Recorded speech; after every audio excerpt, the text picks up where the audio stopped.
Welcome to news wise. मैं हूं आरिफा नूर। आज प्रोग्राम में सबसे पहले हम बात करेंगे जो ओवरऑल इस वक्त सियासी सूरत हाल है और उससे ही जुड़ी हुई जो कुछ लीगल इश्यूज़ हैं और साथ में जो इकोनॉमिक इश्यूज़ हैं। अगर हम पहले ज़रा कानूनी फ्रंट पे बात कर लें तो सुप्रीम कोर्ट पाकिस्तान में समाअत चल रही है आजकल।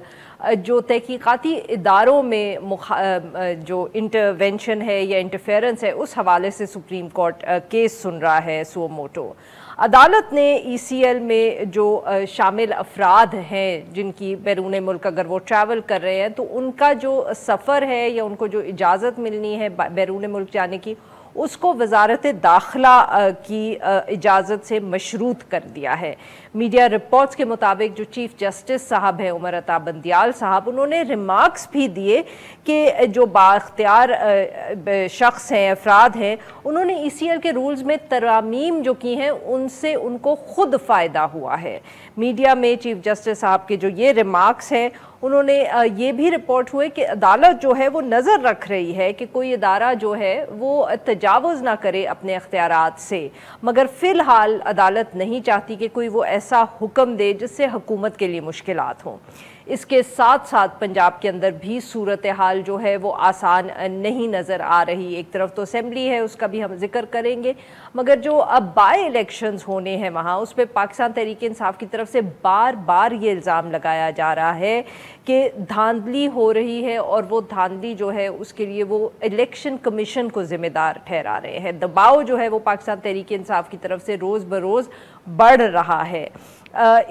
सिचुएशन यहाँ तक पहुँच गई कि जो इलेक्शन कमीशन है उसने एक क्लैरिफिकेशन जारी की है और इन इल्ज़ामात की तरदीद की है कि जो वोटर लिस्ट हैं उनके अंदर कोई टैम्परिंग की गई है और जो वोटर्स हैं उनके जो वोट्स हैं, पोलिंग बूथ्स हैं, ऐसे पोलिंग बूथ्स में शिफ्ट किए गए हैं जो बहुत दूर हैं उनकी रेजिडेंस से।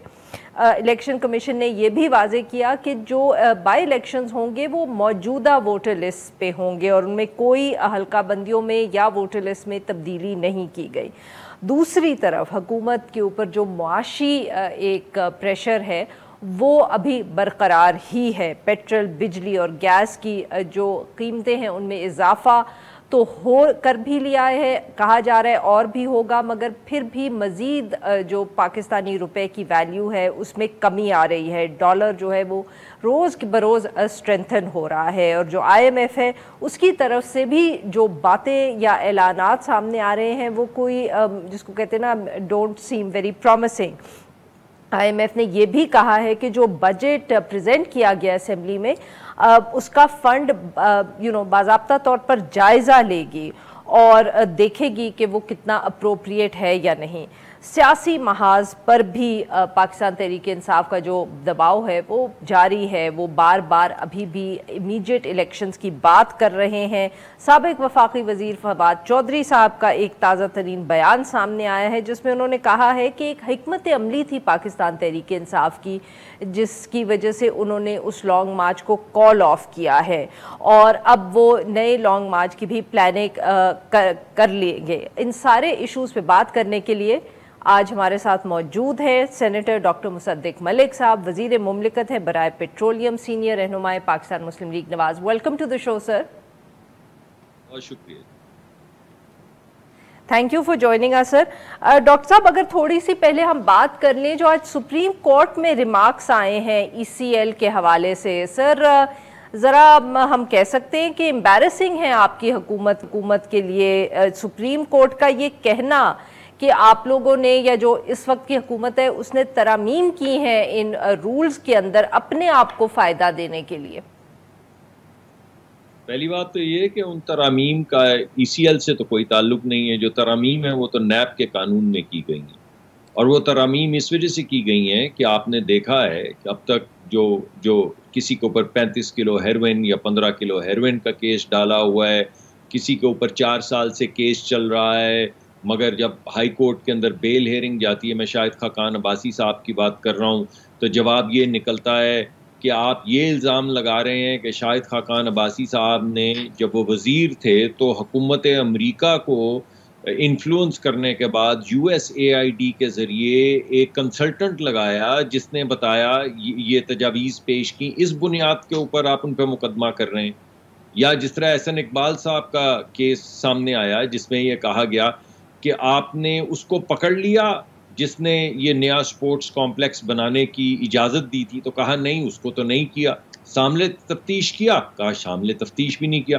तो एहसन इकबाल साहब को क्यों पकड़ा? उन्होंने कहा है एक वक्त में इन्होंने इस जगह की निशानदही की थी, इस बुनियाद पर पकड़ा। फिर आपने वो भी केस देख लिया ख्वाजा साद रफीक। डॉक्टर साहब माफ करिएगा, आपकी बात काट रही हूँ यहाँ, ये तो बिल्कुल सही है कि शायद इल्जामात सही नहीं थे, बट जिस तरह आपने तरामीम सर नैब के कानून में की है उस पर भी तो तनकीद हो ही रही है ना कि आप लोगों को फायदा है। एसेट्स की आपने डेफिनेशन चेंज कर दी, आपने वहाँ ये कह दिया कि अब कोई किसी को सफाई देने की ज़रूरत नहीं है अगर उनके कोई रिश्तेदार या जो करीबी हैं उनके नाम पे कोई एसेट्स हैं। तो सर वो बात तो आप लोगों पे आ रही है। अब ये कि शाहिद खाकान अब्बासी साहब पे अगर फ्रिवलस इल्जामात थे या एहसन इकबाल साहब पे, तो फिर आप कानून ना चेंज करते, वो कोर्ट से खुद ही बरी हो जाते। आप लोग हमेशा हमें ये बताते रहे। तो मुल्क को आप पैरालाइज होने दीजिए, क्या फर्क पड़ता है? पिछले 4 साल की कारकर्दगी आपने देख ली जिसकी बुनियाद के ऊपर आज हम बैंकरप्ट हो रहे हैं। आजकल लोड शेडिंग का हर तरफ जोर चल रहा है। तो मैं आपसे पूछता हूं कि पिछले 4 साल के इनकॉम्पिटेंट थे ना, अब तो आप आ गए, अब आप ठीक कर लें सब कुछ। बात नहीं करने देंगी और बात दरमियान में काटेंगी तो मैं क्या बात करूंगा? अगर आपको मेरा जवाब नहीं सुनना है तो जी खुश हो जाता हूँ। अच्छा सर फरमाए, सवाल पूछे तो फरमाए सर फरमाए। बात यह है कि 5 साल के अंदर 11 से 12,000 मेगावाट बिजली लगी। 5 साल के अंदर 1.2 बिलियन क्यूबिक फुट के रीगैसिफिकेशन के प्लांट लगे। अब सवाल ये पैदा होता है कि 4 साल तो गुजर गए ना, 4 साल का मतलब है कि 1 साल कम 5 साल, 1 मेगावाट बिजली नहीं लग सकी। क्यों नहीं लग सकी? जब अफसरान से पूछते हैं तो वो कहते हैं हम क्यों लगाएं, हम लगाएं और बाद में हमें नैब पकड़ ले। हम नहीं लगाते भाई, हम नहीं किसी कागज पे साइन करते। हम वजीर तो किसी कागज पे साइन नहीं कर सकता। आप पूछते हैं कि आपने दोबारा वो LNG के कारखाने जो पाइपलाइन में थे वो क्यों नहीं लगाए? उन्होंने कहा पिछली LNG के अंदर आपने मिफ्ता इस्माइल को और शाहिद खाकान को नैब में और साथ में 2 सेक्रेटरीज को इनको जेल में डाल दिया, उन पे मुकदमे कर दिए, तो हम नहीं किसी कागज पे साइन करते। अब अगर आप लोग ये चाहते हैं या कोई भी ये चाहता है कि मुल्क के अंदर कोई काम ना हो तो ना कीजिए तरामीम। 2, 4, 5 साल और गुजर जाएंगे। पाकिस्तान का हाल सब सहारन अफ्रीका से भी जब ज्यादा बुरा हो जाएगा तो तब हम होश में आ जाएंगे। वरना जिस तरह के कवानीन बाकी दुनिया में हैं जो कहते हैं कि अगर चोरी साबित हो तो पकड़ लो, वही कवानीन यहां आने चाहिए। जिस तरह पाकिस्तान के कवानीन कहते हैं कि आपको 14 या जितने भी दिन के बाद बेल कत्ल के केस में मिल जाती है, वही कवानीन यहां पे होनी चाहिए। जो तरमीम की गई हैं उनका वाहिद मकसद ये है कि दुनिया के अंदर जो मुजव्वजा कवानीन हैं उनकी मुताबिकत में लाया जाए नैब को।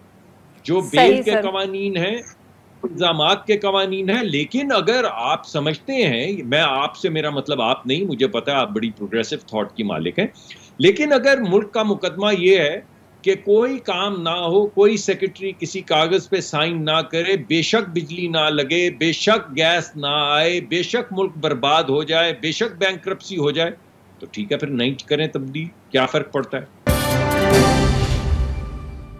सेनेटर बैरिस्टर अली जफर साहब भी हमारे साथ मौजूद हैं, सीनियर रहनुमा पाकिस्तान तहरीक इंसाफ के। अली जफर साहब, सर आपने सुना डॉक्टर साहब क्या फरमा रहे थे जो नैब लॉज के हवाले से, तो सर क्या आप उनसे इत्तफाक करेंगे कि ये जो सारी तब्दीलियां की गई हैं ये उन्होंने इसलिए की गई हैं बिकॉज हुकूमत का काम चलना है, और हुकूमत का काम अगर नहीं चलेगा तो ये जो हमारे मसले जैसे बिजली है और गैस है, how will we resolve them? देखें जी, नैब कानून में जो तरमीम हुई है इसकी थोड़ी बैकग्राउंड मैं आपको अभी 1 सेकंड में बताता हूं, लेकिन आपके डायरेक्ट सवाल का जवाब मैं ये देना चाहूँगा। इसमें कुछ अच्छी चीज़ें हैं और कुछ चीज़ें हैं बहुत ही ख़राब, जो कि नैब के कानून और करप्शन को, जो हमने जंग छेड़ी हुई है करप्शन के ख़िलाफ़, जो मैंने भी, आपने भी, हम सब बिलीव करते हैं कि करप्शन नहीं होनी चाहिए, उसको बिल्कुल उस जंग को एक तरह से हरा दिया है। इतनी वो गलत तरमीम है। अच्छी तरमीम क्या है, बिल्कुल दुरुस्त फरमाया, वो मैं एग्री करता हूँ कि एक वक्त ये आता था कि आप कोई गलत फैसला भी कर दें तो नैब आ जाती थी और नैब पकड़ लेती थी कि आपने गलत फैसला किया है, इसलिए हम आपको सजा देंगे या आपके खिलाफ केस चलाएंगे। ये बात गलत थी।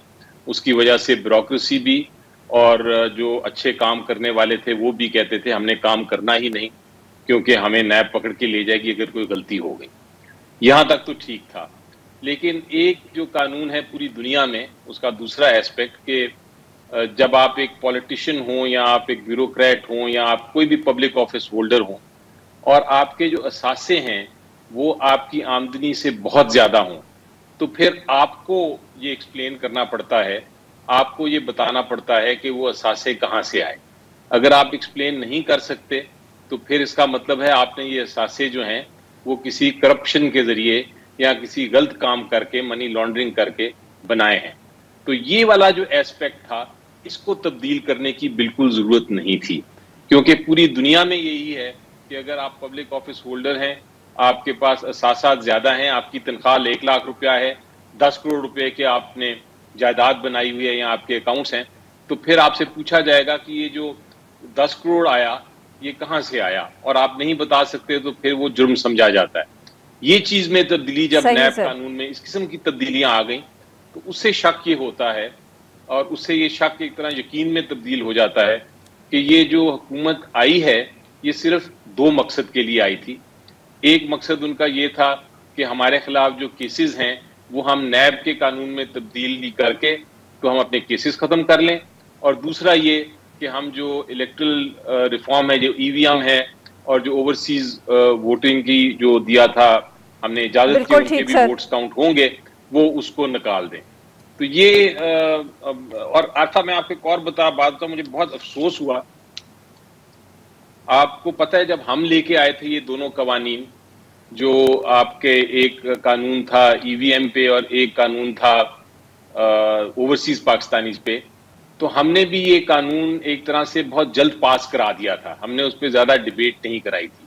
बिल्कुल सर, आप लोगों ने भी कोई अच्छी रवायात सेट नहीं की। हाँ, रवायत, और मैंने उस वक्त भी ऑब्जेक्ट किया था और आपके प्रोग्राम पे इतराफ भी किया था कि मेरी नजर में ये डिबेट होना चाहिए, और जो अपोजिशन थी वो बड़े जोरों शोर से कहती थी कि ये डिबेट जरूरी होती है, ये डिबेट के बगैर कोई कानून पास नहीं होना चाहिए, और ये क्या है 1 मिनट में कानून पास हो गया। बहुत हर टॉक शो पे ये बातें होती थी, हर अखबार में ये होता था। बिल्कुल सर, यही अगर आप इजाजत दें तो मैं डॉक्टर साहब से पूछूं। डॉक्टर साहब, जिस वक्त ये तब्दील हुई हुकूमत, इन्होंने भी एग्जैक्टली वही किया जिसके खिलाफ ये वही किया। सर यही सवाल अगर हम डॉक्टर साहब के पास अब लेके जाते हैं। जी डॉक्टर साहब, जो अली जफर साहब बात कर रहे हैं, सर आप लोग बहुत तनकीद करते थे और सही तनकीद करते थे पाकिस्तान तहरीक इंसाफ पे। बुलडोज करते हैं कवानीन, डिबेट नहीं होती, एक दिन में इतने कानून पास होते हैं कि पता ही नहीं चलता क्या हुआ है। सर आप लोगों ने क्या किया अगले दिन? जी देखिए, बड़ी बात ये कि जरा अली जफर तो मेरे दोस्त हैं, भाई हैं, इनसे पूछिए। मेरे ख्याल में शायद इन्होंने शिरकत की हो, मुझे नहीं मालूम ये उस टीम का हिस्सा थे या नहीं। ये जो नैब के अंदर तरामीम हुई है, इस पे कितनी मीटिंग्स हुई, जरा पूछिए। और ये भी पूछिए कि ये जो तरामीम अप्रूव हुई हैं, इसमें से कितनी तरामीम जो हैं वो ऑर्डिनेंस के जरिए पीटीआई की हुकूमत लेकर आई थी। और फिर ये भी पूछिए कि जिन चीज़ों पे वो मोतरिज, अली भाई नहीं है मोतरिज, मगर दीगर असहाब जो हैं, जो पीटीआई से दोस्तों का ताल्लुक है, जो मोतरिज हो रहे हैं, क्या ये इनके अपने ऑर्डिनेंस के अंदर ये तमाम चीज़ें नहीं थी? यानी वही ऑर्डिनेंस की शक्ल में जो सुनिए तो सर, क्योंकि उन्होंने ऑर्डिनेंस पास किया। नहीं सर, मैं हाँ, अगर उन्होंने ऑर्डिनेंस पास किया सर, तो अब आप उसको बुलडोज कर लें तो सही है।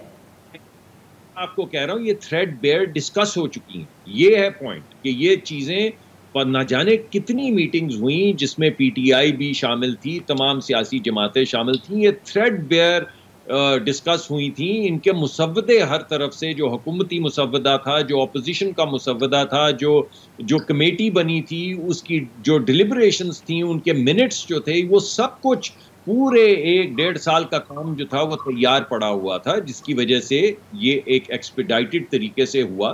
दूसरी बात ये है कि जब आप असेंबलियों से ही उठकर तो हम डिबेट किसके साथ करेंगे? अब वहां पे है एक छोटी सी ऑपोजिशन, उनके साथ सर, बात करते है हैं, ना मगर ऑपोजिशन लीडर आपके पास, राजा रियाज साहब।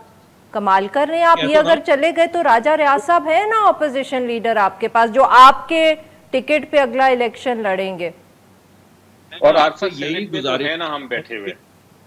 एक सेकंड दीजिएगा जी सर। कि जब ऑपोजिशन की महदूद है तो उनके साथ मुशावरत करने में बहुत ज्यादा वक्त नहीं लगता। अगर ये बेंचेस छोड़कर ना जाते, अगर ये असेंबली में मौजूद होते तो फिर ये तमाम डिबेट का हिस्सा होते। अब आप असेंबली से बाहर चले जाएं और कहें कि हमसे डिबेट क्यों नहीं हो रही, तो भाई कैसे सड़क पे आके तो आपसे डिबेट नहीं कर सकते। आप असेंबली में मौजूद होते या असेंबली में मौजूद हो तो जरूर डिबेट का हिस्सा होंगे। अगर आप असेंबली से बाहर चले जाएंगे तो डिबेट पार्लियामेंट में हम लोगों के लिए होती है, वोटर्स के लिए होती है, ऑपोजिशन के लिए नहीं होती। हमें पता चलना चाहिए कि आपने फैसला क्यों किया है, कोई चीज डालने की कानून या नहीं। आप क्या वहां पे जब आप करेंगे तो आएंगे ना। सुनिए, जब नैब के ऊपर ये तमाम डिबेट्स हो रही थी तो आप मौजूद थी वहां पे। आपको मालूम है कितनी मीटिंग्स हुई हैं सर? आपको मालूम उसमें कितने मुसव्वदे आए हैं ना, बट मैं कह रही हूँ कि पार्लियामेंट के अंदर, सर पार्लियामेंट में जो बहस, और इसमें Pakistan Tehreek Insaf is worse than you, but जो पार्लियामेंट में बहस होती है वो पार्लियामेंट ऑफ द फ्लोर पे होती है, ताकि हम सबको मालूम हो।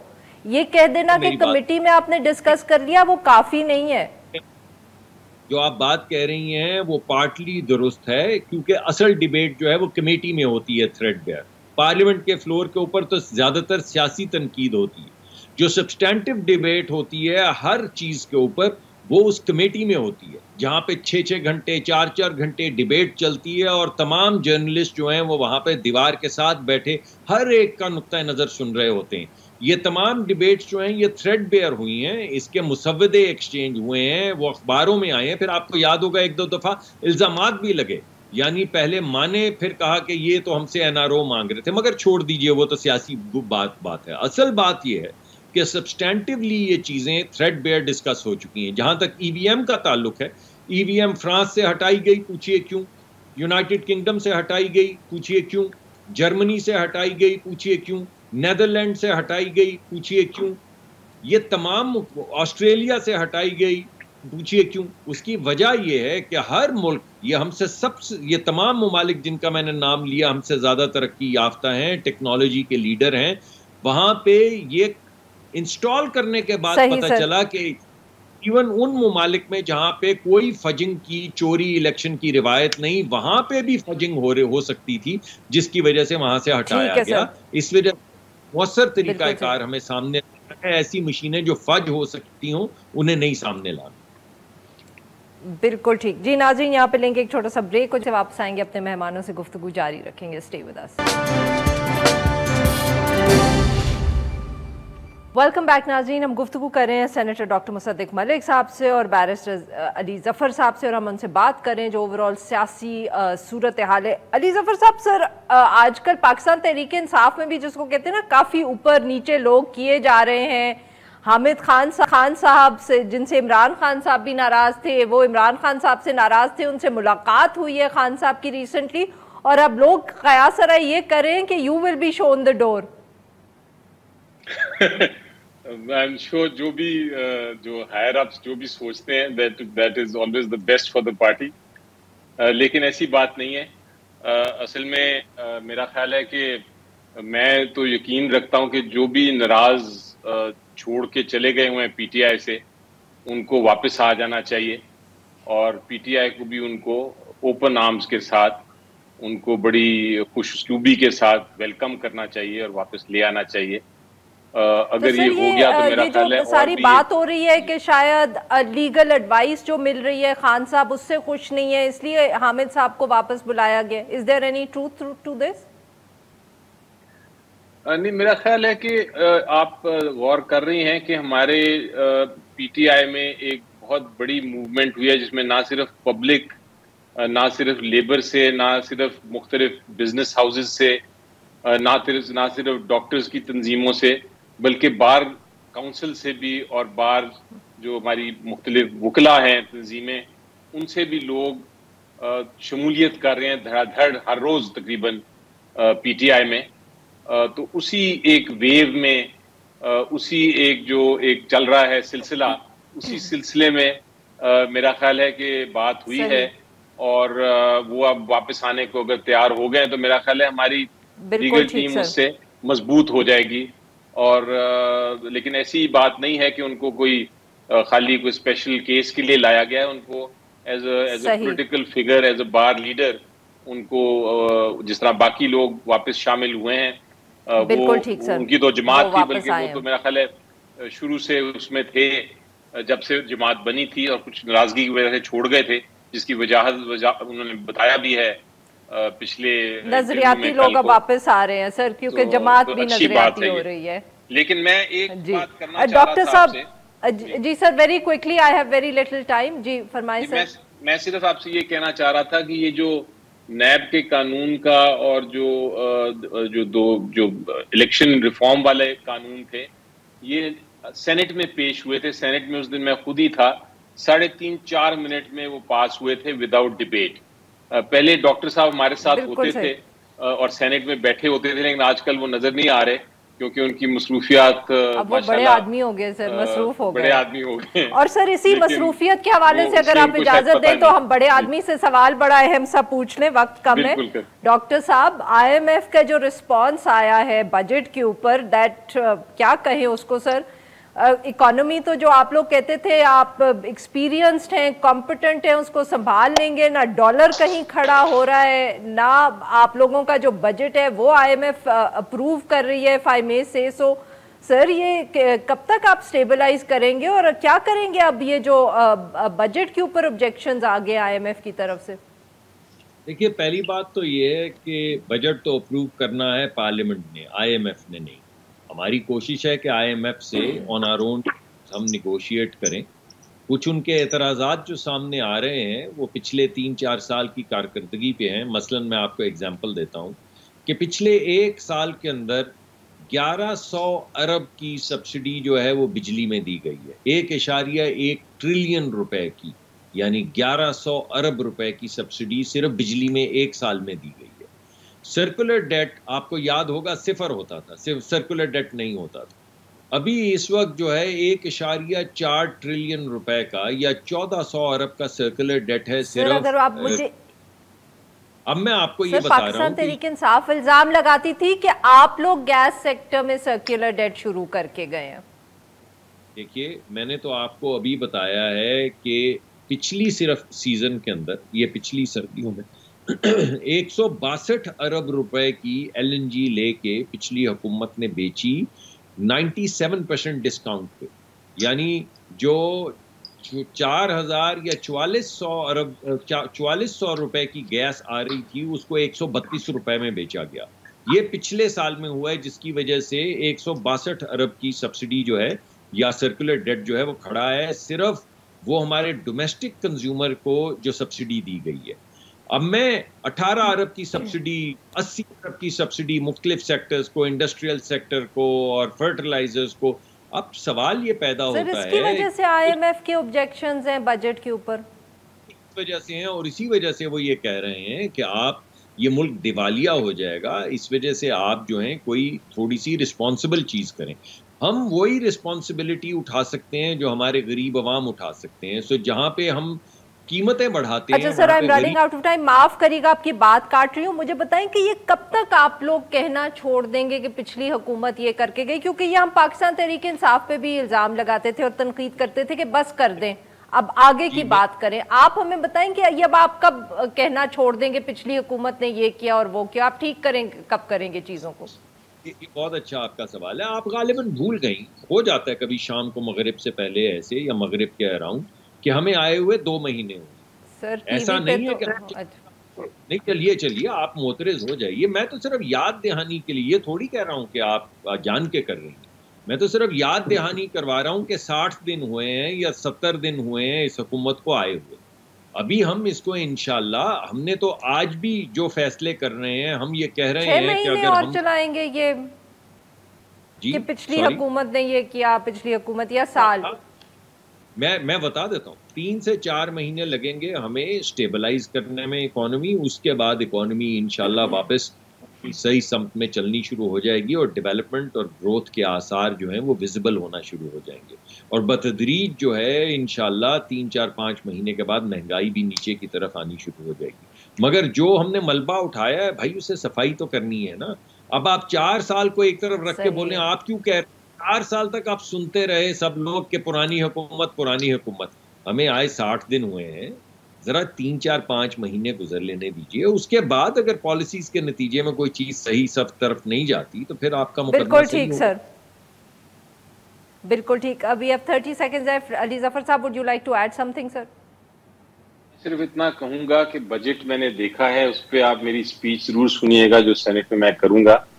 बजट की जो अजम्पशंस हैं वो इतनी गलत अजम्पशंस हैं, इतनी बेबुनियाद अजम्पशंस हैं इन्फ्लेशन और ग्रोथ की, कि उसी से नजर आता है कि कोई पॉलिसीज जो हैं वो उनको समझ ही नहीं है कि हमने किस तरफ जाना है। ये सिर्फ यही कहते रहेंगे कि ये पुरानी हुकूमत ने ये सारा कुछ किया है, उन्होंने हमारे लिए प्रॉब्लम्स छोड़ दिए हैं। अगर इतने प्रॉब्लम्स थे तो फिर आप आए क्यों? आपने क्यों इतना जल्दी वोट ऑफ नो कॉन्फिडेंस दिया?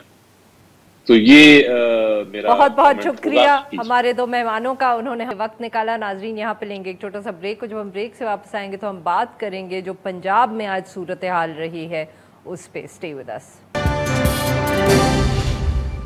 वेलकम बैक नाजरीन। प्रोग्राम के आखिरी हिस्से में हम बात करेंगे पंजाब के हवाले से। दूसरा दिन है आज भी जो स्टैंड ऑफ है हुकूमत और अपोजिशन के दरमियान आईजी और चीफ सेक्रेटरी के हवाले से वो जारी है, और उसकी वजह से बजट का जो सेशन है वो शुरू नहीं हो सका प्रॉपर तरीके से। इस पे बात करने के लिए हमारे साथ मौजूद है Umar Farooq sahab, Dawn News Lahore. Welcome to the show sir. ये बताइएगा क्या ताज़ा तरीन सूरत हाल है, और कुछ मसला या कुछ जो स्टैंड ऑफ है उसमें कोई उसको ख़त्म होने के कोई आसार नज़र आ रहे हैं?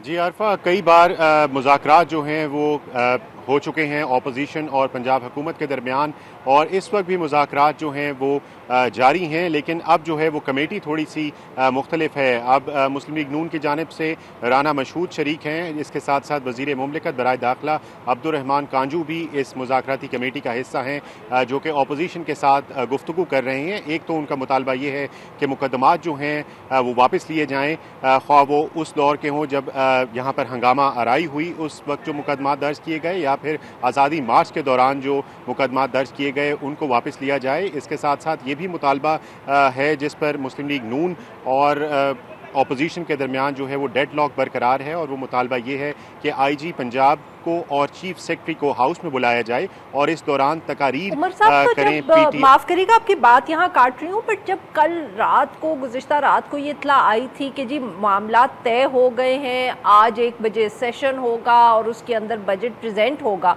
तो ये जो रात को क्या तय हुआ था कि आज कमेटी भी उनको तब्दील करनी पड़ी और मुज़ाकरात उसी तरह जारी हैं?